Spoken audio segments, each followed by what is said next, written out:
The first image here that I saw is I see these two little kids. One's a boy and one's a girl. They look around the same age, they're the same height, and there is a teddy bear in between them. And they're like fighting over this teddy bear. They're just kind of like, pulling at it, tugging at it. One kid wants it all to herself. The boy then tries to snatch it away from her. They're tossing it in the air, trying to get at it. And then the adult comes into the picture, picks up the teddy bear, holds it over his head, out of reach of the children, and then he puts it on the shelf. So that's the image here that I'm seeing. And what I feel is some of you might be called into a situation where you are going to have to play mediator. Okay. And I feel like the people that are around you, either in a work environment, either in a home environment, they could be a little bit more on the childish end. Okay. So physically they might be adults, but behaviorally they might behave in a very self-serving or in a very immature way. And it's just, you are called in as sort of like that mediator, the voice of reason, where you're kind of putting your foot down and you're telling them, if you're going to behave like this, then none of you get the benefits. Okay, so I feel like you're called in to kind of like resolve a situation, or called upon to kind of like put an end to a situation. Okay. And I also feel this element as well, where this could be you in a situation where you're kind of butting heads with a very significant person in your life. Okay. And what I have is I'm seeing this situation.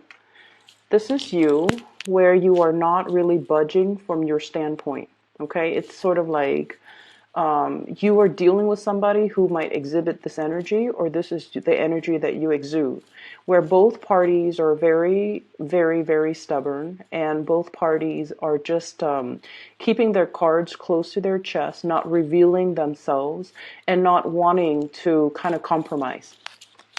For some of you, you might be dealing with an air sign. So I have here Aquarius, Gemini, or a Libra. And then for others, you might be dealing here with a water sign, Pisces, Cancer, or a Scorpio. And what I'm feeling is this. There's something that is kind of like at a standstill. Something is being put on the shelf. So it's sort of like, okay, let's revisit this argument. Let's revisit this situation. Let's revisit this conflict, or even this situation where there isn't really a clear solution. Let's put it on the back burner. Let's put it on the shelf and resume other things until we actually have time to talk things over, to mull things over, and can reach a solution. Okay. So I feel like you're putting you're putting some important discussion or important conversation, or trying not to aggravate a potentially conflictual situation by putting the situation on the back burner, and that you can revisit it another day. Okay.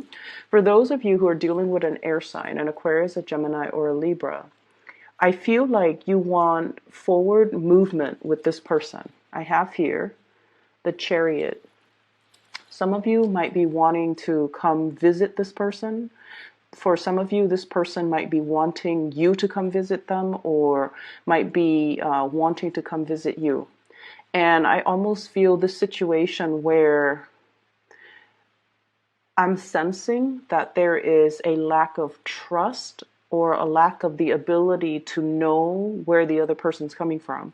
So I see you as a little bit more like cautious, a little bit more methodical when it comes to how you communicate with this person, what you want to say to this person, and the information that you want to reveal to this person. And I'm getting like this message about, one step at a time. I'll show me yours if you. I'll show you mine if you show me yours. Thinking and communicating almost in a very, very methodical way, and not wanting the other person to, I guess, like get the upper hand. So there is a big element here about, not being able to trust, or not being able to feel like you can trust somebody 100%. where you don't want to reveal your cards and you're keeping things very, very much close to your chest. Okay. For those of you who are dealing with a water sign, Pisces, Cancer, or a Scorpio, I feel like this might be somebody that you are in a relationship with. Okay. I have here the Prince of Cups. So this is water energy with the Ten of Cups. This is the family card. Okay. The house, it's like the cottage, the picket fence, the two kids, the SUVs in the driveway. So what I feel is, for some of you, you might be in a relationship with this person, this water sign, and I almost feel like you're trying to fix things. So if you have been having a lot of conflict, a lot of like, ideological differences, a lot of like not being able to see eye to eye, and I feel almost like you're trying to appease this person. You're trying to find ways to dodge or navigate the energy around this person so that things don't descend into more conflict, so that you can restore the peace and the harmony and things like that with this person.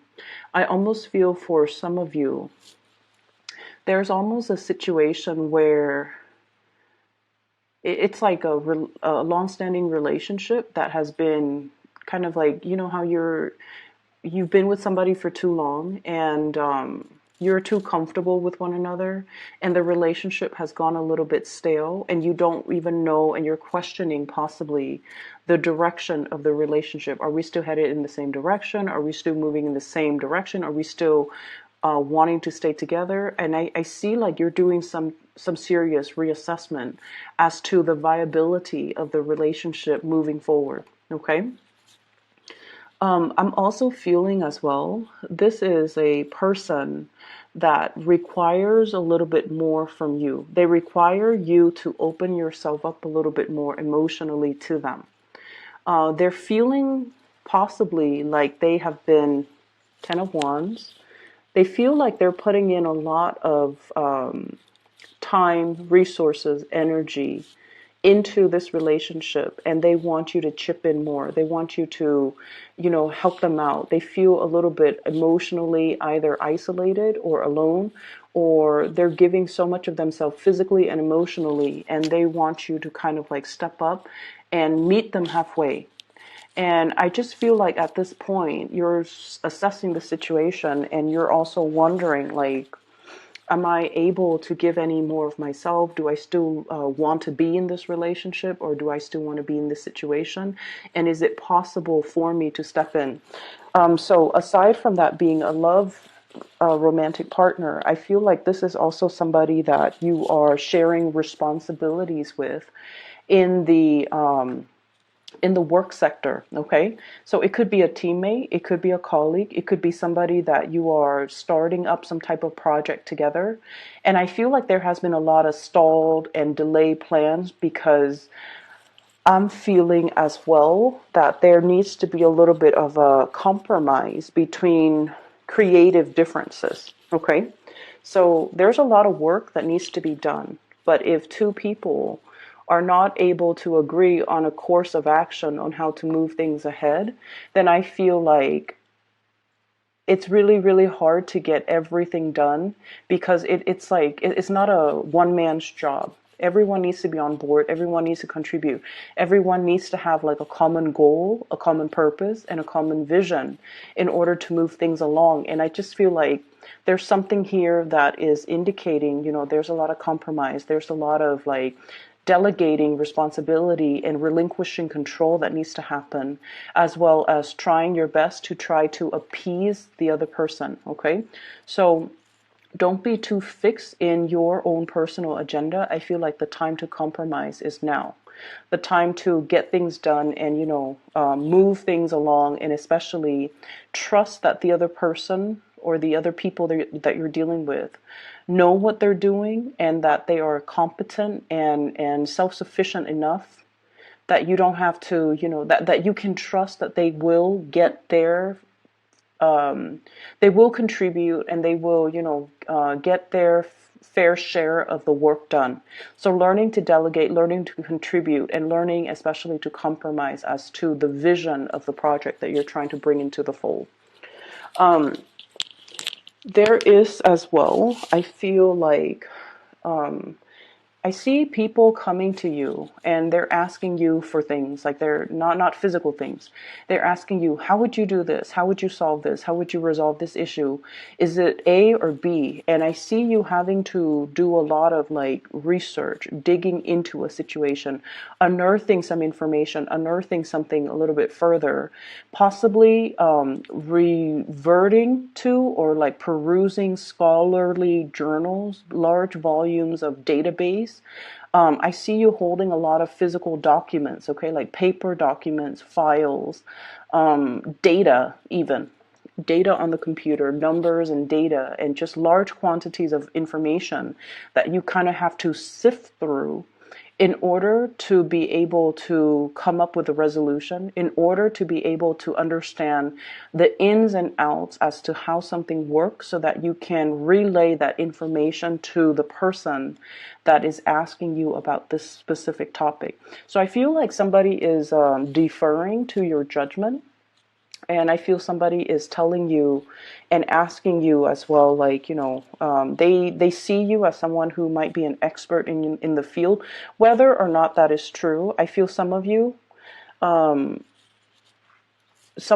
might know a little bit about it, and so others might misinterpret and might defer to your judgment. And I feel like you might not know something, and so you're going to have to do a little bit more digging and a little bit more groundwork in order to provide them an accurate answer. And I feel like you're taking it upon yourself to do the digging, to do the research, to do the preliminary, kind of like stockpiling up the information, compiling the data, getting all the information together, learning things from your end, just so that you can feel confident that the answer that you give them is going to be the correct answer. So there's lots of people coming in, and I feel like it is going to be quite, a busy, as we round out okay, planning a trip, planning to come see somebody, planning to communicate with somebody, and then wanting to see like where are things going to go. So it's like taking the first step to initiate contact or initiate conversation, and then seeing where things are going to lead to. And this is page Princess of Swords, Page of Swords in this deck, and this is all about communication, as well as Knight of Wands, trips and travel arrangements, as well as wanting to connect with another person in a more physical way. And when it's in the reverse, it's almost like the conversation needs to happen first before the plans will come into the picture, okay? So there is another message that came out when I was shuffling, and it's going to tie in with more of your love relationship sector, I'm feeling. So I see this man. He's walking in a very I want to say like it's a desert type of an area, and it looks almost like the Grand Canyon region, where the soil is very red and there are mountains and just really beautiful scenic landscape in the background. All of a sudden the ground starts shaking and the ground splits in half, and he's standing like his 2 feet are like right on top where the land splits in half, and he has this split second to make a decision. Do I lean completely over to the left, or do I lean completely over to the right? And so as this is happening and the land kind of, splits off and kind of breaks open under him, I see him moving to the right. And when we look at these reading in terms of, tarot readings, the right always indicates the future. The left is always, usually the past. Okay, so the fact that he's jumping towards, as the land splits up, he's jumping towards the right, indicates to me that you're at a point where you're willing to move ahead and you're willing to grab up new opportunities. And the way that this is playing out, I feel, in your love relationship sector is you could potentially have two people that you're choosing between. The first one might be a water sign, a Pisces, a Cancer, or a Scorpio. And this is somebody that brings you a lot of stability. It's very status quo. And the thing about earth signs and water signs is that they complement each other very well. And the earth sign provides that security and that physical security, whereas the water sign provides the emotional security. So together, earth and water signs in general blend and mesh really, really well. Okay, so I feel like that might be somebody that is in the here and now, or either in the past, or you've had a lot of shared history with.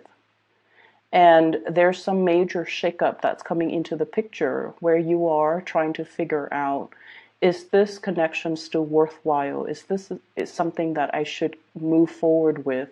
And is this something that is still bringing me emotional happiness?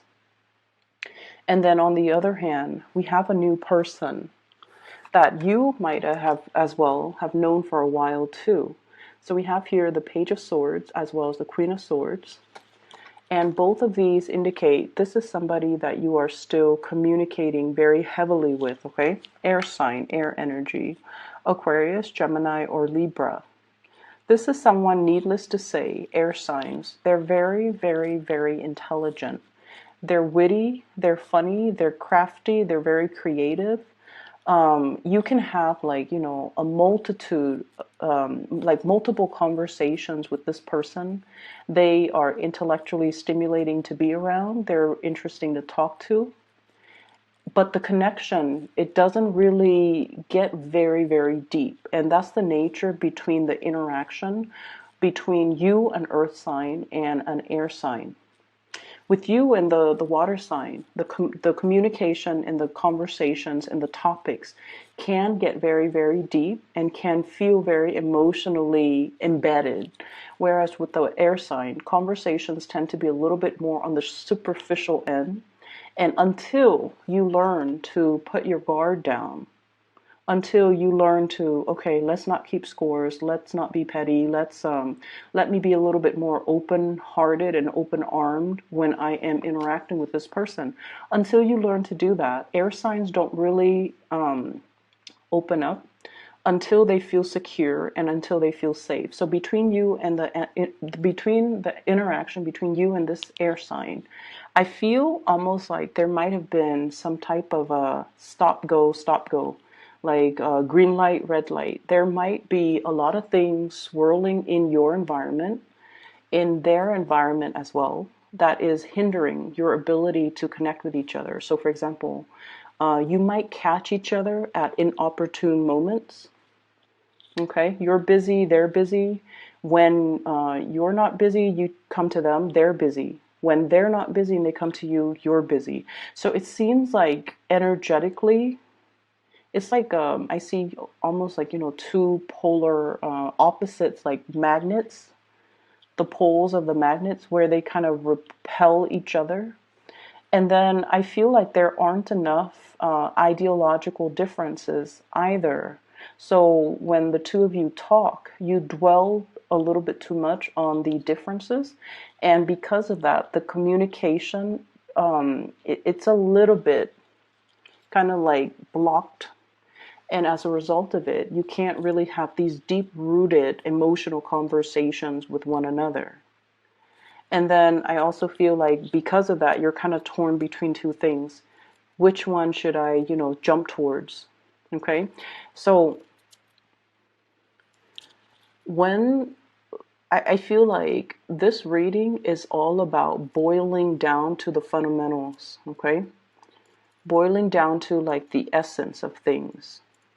When we strip away all the exterior obstacles, when we strip away all the facade, we're left with just two individuals. And I feel like, you're kind of thinking about and thinking long and hard too, because I feel like you're really, really weighing out and measuring these decisions very, very carefully. On the one hand, you're clinging onto something that is very familiar, but once again, the ground is shaking from under you. It's almost like that carpet, that rug being pulled out from under you very, very slowly. And it's like you're resisting the pull. And if you ever play, tug of war, even with a dog or with another person, it's sort of like you have to kind of gently pull and ease your way out. And I feel like that's what's happening.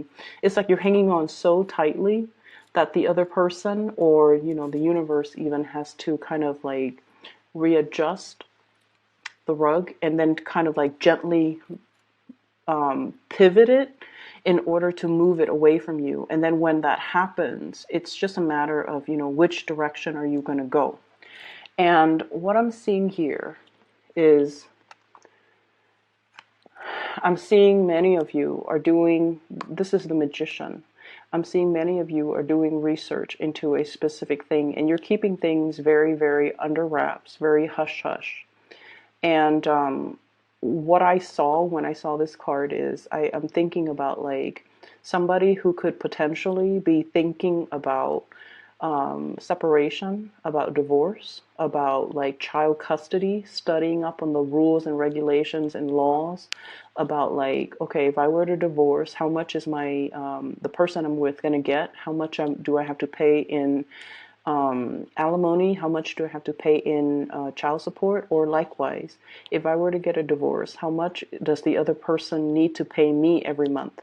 So I'm seeing something being done like very under the radar with this card as it relates to joint finances and assets and how to extract it so that we don't lose a lot of our financial base. Okay. And we have as well the Hierophant. And the Hierophant with the Magician, I feel like there is a very karmic type of an energy here. And I feel like it's definitely split up. The Magician is very much about, experimentation, trying something new, not sticking to social expectations, family expectations, the social order, doing something that is a little bit more like avant-garde, doing something that is a little bit more trailblazing. And let's be honest, you guys are not, risk takers, but I feel like there's a situation here where you just feel like it's not bringing you emotional happiness anymore, and you're trying to remove yourself from it. But in the meantime, before you decide and to physically remove yourself from it, you're studying up on the laws, you're studying up on, where can I go after this? What should I be doing? And what is the best optimal way for me to do this so I can have like the best optimal outcome? And then I also feel on this, with this Hierophant, it's almost like, do I want to, do something completely different, like deviate from the crowd, or do I want to follow the herd? And I feel many of you have been following the herd for a little bit too long.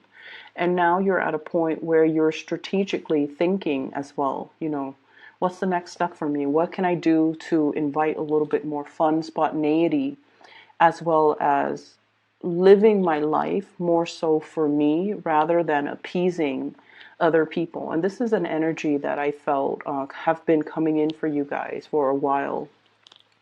With this Hierophant energy, this is your card. And it usually denotes to me, I see this little lamb here, sacrifices, okay? Making personal sacrifices in order to follow tradition, in order to play it safe, in order to do things that are socially or even, just culturally, or that family, friends, loved ones, society expects of us. And in the meantime, this little lamb, we are kind of like sacrificing our wants and our needs because we feel like it is too selfish of us to behave in a way where we do things only for ourselves. So I feel like you're grappling with this major dilemma. And that could be the two sides of the equation. Like, as the ground splits up from under him, where is he going to go? Is he going to go back to the status quo, or is he going to try to trailblaze and do something new and do something that would be emotionally exhilarating for him without having the guilt associated with making decisions for myself, living for myself? And so I feel like you're grappling with that decision, that sense of like, is it selfish of me to do things that make me feel good? Because this whole time I've been doing things that is expected of me. And now I have an opportunity, I have a chance to kind of like do something brand new and different and drastic. Are other people going to tell me that I'm being impulsive or selfish or foolish? Okay. And so you're still mulling this situation through, and I feel like you're going to be getting a nudge, getting communication from someone that is very exhilarating. Not only are they kind of like free spirited and freedom loving, but I also feel like they're not reckless. And there is an element here about you kind of like admiring them, looking up to them, and feeling like they have the life that you want, or they have the energy that you want to be associated with. So I feel like the I guess like I guess like the spiritual advice is that there is going to be a message coming through in another through another person. So while you're grappling with this decision, somebody's going to come in and they're going to tell you, they're going to like unexpectedly be a messenger, and they're going to tell you what you should do. So for example, you're contemplating, okay, should I take my family to, yeah, I was in Bali with a group of friends, and it was really, really beautiful. The people, the culture, the climate, everything was just sublime. And I feel like that's kind of like your signal from the universe, okay? Or you could be in a situation where you're just like, should I go to, that really prestigious university, even though I'm going to graduate with a lot in student loans because school is expensive? Or should I go to this university that promised me a free ride scholarship, even though they are a lower tier university and the reputation isn't as prestigious? And then somebody comes in and they tell you, oh yeah, I went to, that university option B. I love the staff. I love the sports team. I love the city. And even though I was afraid that after I graduated, it's not a very prestigious university, I was still able to land a really, really good job, even though all of my friends have been to, Ivy League schools, and they graduated with a lot in student loan debt, and they were really stressed out about finding work. And I feel like that's going to be your sign. Okay, so you have an unexpected messenger coming in to kind of steer you in the right direction. Really look out for the signs as we round out the month of rolling over for a really, really, really long time. And you've been looking possibly in the wrong places for advice, asking family members who have expectations of you, asking friends who see you a specific way. Okay, and then I feel like this is spiritual advice that has to come in through unexpected people in very unexpected, almost synchronistic ways, so that you can so that you can be sure that it's a signal that the universe is sending just for you. Okay, so I hope the reading is helpful for you guys, Taurus, and I hope you can find a resolution here. Once again, this is my announcement. For those who are still emailing me, I am no longer doing readings. I do have a colleague that I've turned to her in the past for spiritual guidance, and she has been very amazing. She's accurate. I've recommended her to all my friends and family members. So if you'd like to book a reading, I left a link to her scheduling website in the description box below. Her name is Bridget, and she is phenomenal. I highly recommend her. So please book a reading for yourself if you haven't already done that, okay? Let this month kind of ride out and kind of mull over the situation and see if that messenger is going to come in for you to give you the signs to point you in the right direction first, okay? Best of luck, and I'll talk to you guys next month.